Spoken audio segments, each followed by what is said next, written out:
The Excellent Stores Interschool Dragon Boat Regatta is on this coming Sunday at the Dragon Boat Center, Chaguaramas from 9 a.m. This morning, to chat a little bit about it, I welcome the marketing manager of the excellent group of companies, Azriel Bahadur, and Keith Dallip, the former president of the TNT Dragon Boat Federation. Good morning, gentlemen. Morning. Good morning. How are we doing this morning? Great. Good, yeah, so far. All right, first of all, let me start with some of the history when it comes to dragon boat racing and this particular event, the Interschool Dragon Boat Racing. Tell me how it got started and why is it so important? Okay, well, Dragon Boat started in Trinidad in 2006. That was the bicentennial year of the arrival of the first Chinese immigrants to Trinidad. So that was a big celebratory year for things Chinese in Trinidad. So Dragon Boat was a big part of that in October. And then 4 years later, because of the dynamism and interest shown by the youth, right? The federation, which by then had been established, Trinidad and Tobago Dragon Boat Federation, which had now become a member of the International Federation, okay, decided that, we wanted to harness that exuberance by the young people and really design something that was specially for them.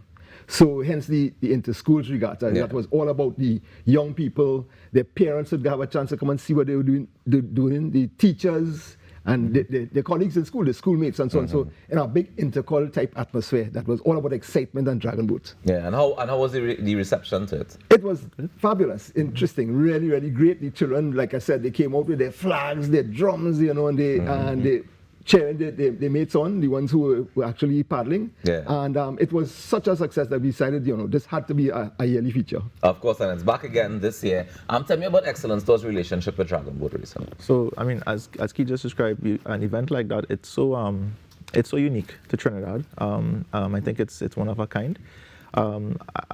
When you look, I mean, if you're there, when you look and you see the way those kids chant and the way they yell and the vigor, the vitality, and the competitive spirit, it's something that you can't help but be drawn to. It's something that we're very passionate about. We've done it for 14 years, right, correct, Keith? Correct. Yeah, 14 years since inception, and we're very proud to do it. Nice. How many schools are we expecting to participate this year? 13. 13 schools, all registered already? All registered already, and they're coming from all the way down in south. Yeah. East and Port of Spain. Is it that everybody competes against everybody, or we have different categories and classes? Great question. Yes, we do have in Dragon Boat classes.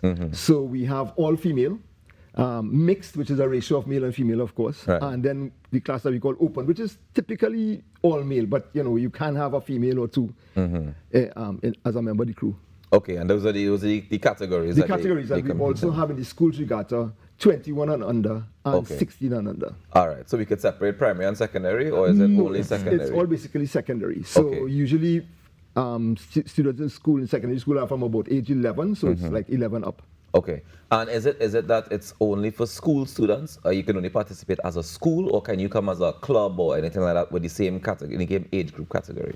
It's really just for schools, but the sport is open to one and all. Yeah. All right, tell me a little bit about the sport when it comes to the vibe and the culture. You mentioned the excitement, you mentioned the students racing and of course chanting behind each other. But in terms of the sport itself, tell me about some of the discipline that's involved in it. I mean, I don't know if you can, or if I should talk to the former president about that. Well, I'll take a stab at it. All right. So, of course, as a sponsor, we were drawn to the nature of the sport. So I found myself there on a Saturday in Chaguaramas trying to learn how to dragon boat. All right, tell me about that experience. Yeah. To so, dragon boat. The first thing I learned is that we don't row, we paddle. Right. That's a common mistake. Right. What's the difference between the two? I can't tell you, Well, rowing typically is applied to sports in which you face backwards towards the direction you're heading in. So like sports like canoeing, kayaking, and of course dragon boating, you face the destination. So that's rowing. Yeah. That's paddling. No, sorry, that's paddling. Yes, all right, so when you're paddling, you're facing the destination, and when you're rowing, your back is to the destination you're going. Yes. All right, sorry, go ahead. Yeah, that's fine. So the first thing I think what really stands out about the sport is that I think a boat holds about 12, is that right, Keith? About 12 people in one? 12 total. There are 10 paddling crew members, a drummer, and a helm. That's the person that keeps it on course. That's the smaller boats, and then you have the larger boats that you call the standards. Those have 20 paddling crew members, a drummer, and a helm.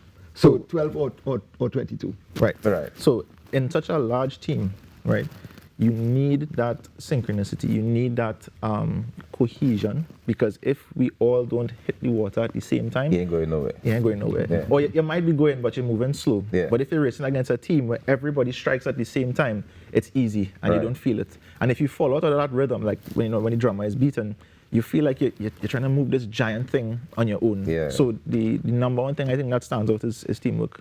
And without teamwork, you will fail at the sport. And that's very interesting because, like you said, you wouldn't go anywhere if you try to do it by yourself.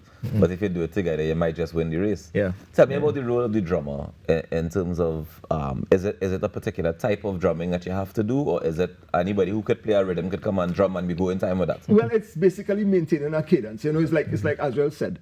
You need to establish a timing. So usually as the drummer strikes the drum, Yeah. that's when the partner strike the water. So you have to anticipate the strike. It's very visual as well. Ah, okay. So Right. you see the drummer. Yes. So the drummer is, yes, it does add a rhythm to the paddling, but it's also very, very visual because imagine if you're in a race with 3 or 4 different teams on lanes going up and you're hearing that drum going bidding. Well, barang, this is barang. why I say- So you have to, you can't just listen to drum. You won't hear your own drum all the Right. time. So you need to see the drummer actually strike the drum Right. and you emulate that same action with your partner. Yeah. Okay. Yeah. That is very interesting. I never thought about that part of it Yeah. in terms of the racing and having to. So the drummer beat faster, we rowing faster. Correct. Yeah. So the drummer is who really determines the pace at what is happening. Exactly. Exactly. All right. And was it the person you mentioned who's at the back? That person is called the helm or the sweep. Right. And the interesting thing now is that he has a view of the race course, Right. as well as the paddlers.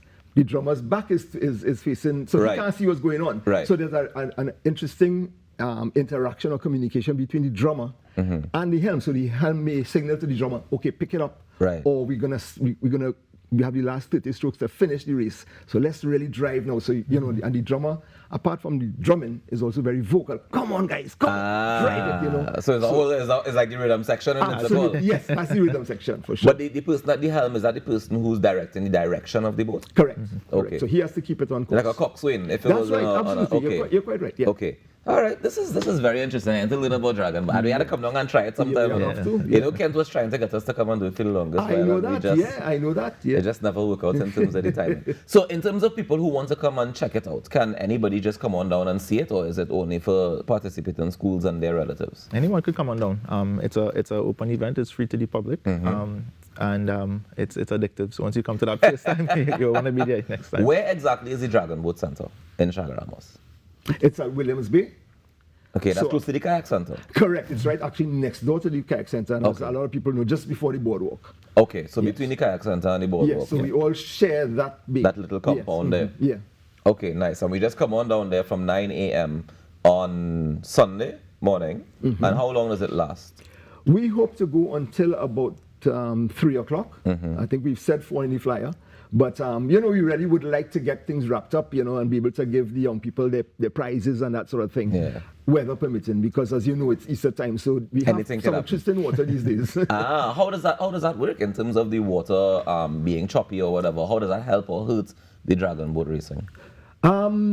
For us, in Trinidad and Tobago, it's meant that we've had to really adapt to those sorts of conditions.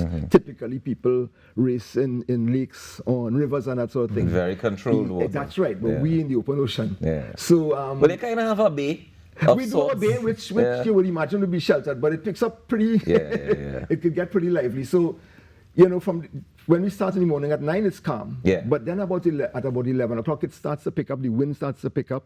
And the tide changes around that The too? tide, depending on the type, Yeah. the time of the day or the year, the tide would change. So you may be going with the current, against the current, with the wind, against the wind.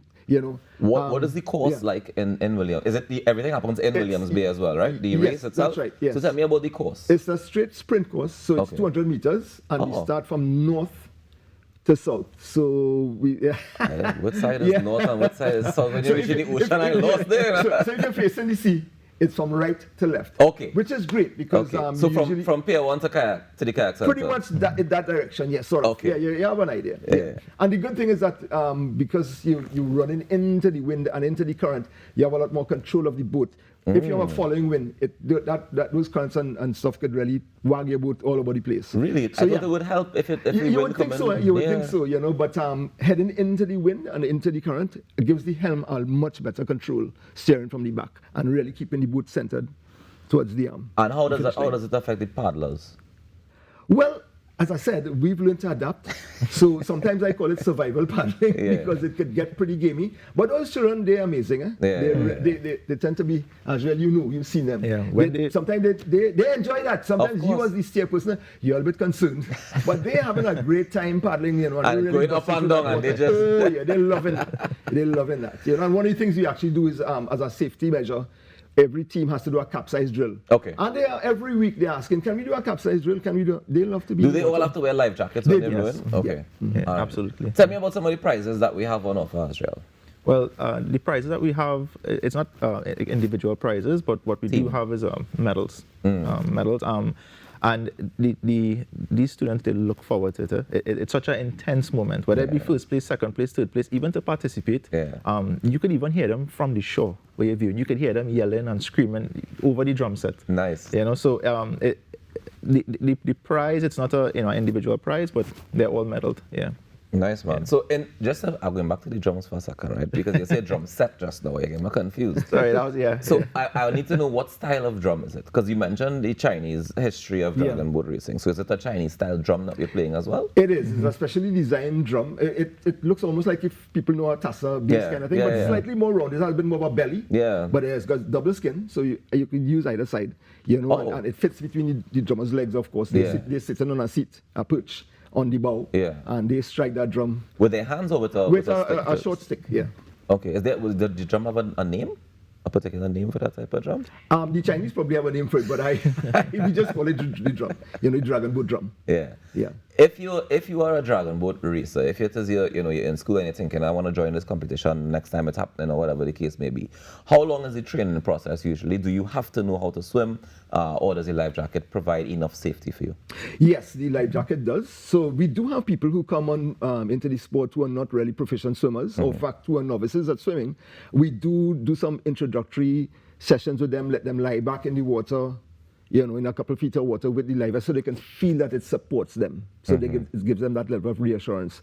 And you don't have to be a swimmer to be into dragon boat racing or the sport on the whole, because the life vest will always preserve you. Now, you saying that, right? And I know there are parents outside there who saying, but he mad. He want me send my child who can't swim into the open water with a life jacket on. Do we have any other safety measures in place? Is the Coast Guard on board to assist or anything like that when the children are actually out in the water? Yes, the Coast Guard is always supportive of our events, especially when we have regattas. And then, of course, we would have chase vessels. We've got the starter boat. We've got what is a chase vessel? Well, vessels that chase the race kind of thing. But that's motorized, I assume? Yes, those are motorized. Okay. So we've got the starter boat on which we have 2 lifeguards, right? And then we've got the umpire boat, which kind of runs along the course as well. So we've got the life vests. We've got those boats. We've got the kind of personnel that are familiar with that sort of activity. So is there ever a concern of boats like running into each other? We have that sort of. They do at times. Of course, not deliberately. But sometimes it's challenging for a helm, and they could run, of course. Okay. So of course there are rules that pertain to that. Right. Because if you cause a collision, then you're going to be compromising somebody else. So there are ways that we can do reruns or whatever. Or give time. I thought you just disqualified if you cause an accident, you already race. Depends on the cause. But it's the call of the officials really, because sometimes as I said, it's not always necessarily the fault of the helm. It could be the wind, it could be the current. Yes, exactly. But you've got 15 meters of lane. 15 meters wide. Then you shouldn't be hitting nobody. You shouldn't be hitting nobody. You need licks if you hit somebody at 15 meters wide. Yeah. No, man. All right, gentlemen, let me say thank you very much for joining us this morning. Before we wrap, just quickly, Keith, just give them the details again about Sunday, what time it's starting, how to be a part of it. You have to pay to come and watch, or you could just come and watch? You could just come and watch, of course. Invite them. Look into that camera there, and just you invite them. Okay, well, hi everybody, Trinidad and Tobago. Please do come down on Sunday, this Sunday from 9 a.m. to see some young people taking part in an exciting day of dragon boat racing. I can promise you it's going to be a lot of excitement for you. You're going to really love seeing probably some of them who you know, some of them who are family, or some just young people, young Trinidadians taking part in a sport that is probably one of the largest in the world. We've got millions of people that do dragon boat in the world, and we really getting there. Trinidad and Tobago is making its name in the international circuit in dragon boating. So you want to be a part of that. So 9 to 4, Williams Bay, Sunday. 9 to 4 Williams Bay this coming Sunday. The Excellent Stores Interschool Dragon Boat Regatta. It is on and you want to be a part of it. Let me say thank you very much to Keith Dalit, the former president of the TNT Dragon Boat Federation, as well as Azrael Bahadur, the marketing manager at Excellent Group of Companies. Thank you, gentlemen, for joining us. Do enjoy the rest of your day and all the best on Sunday. Thank you. Thank you. No problem at all. We take a quick break and we come back with more on the Now Morning Show. Stay tuned.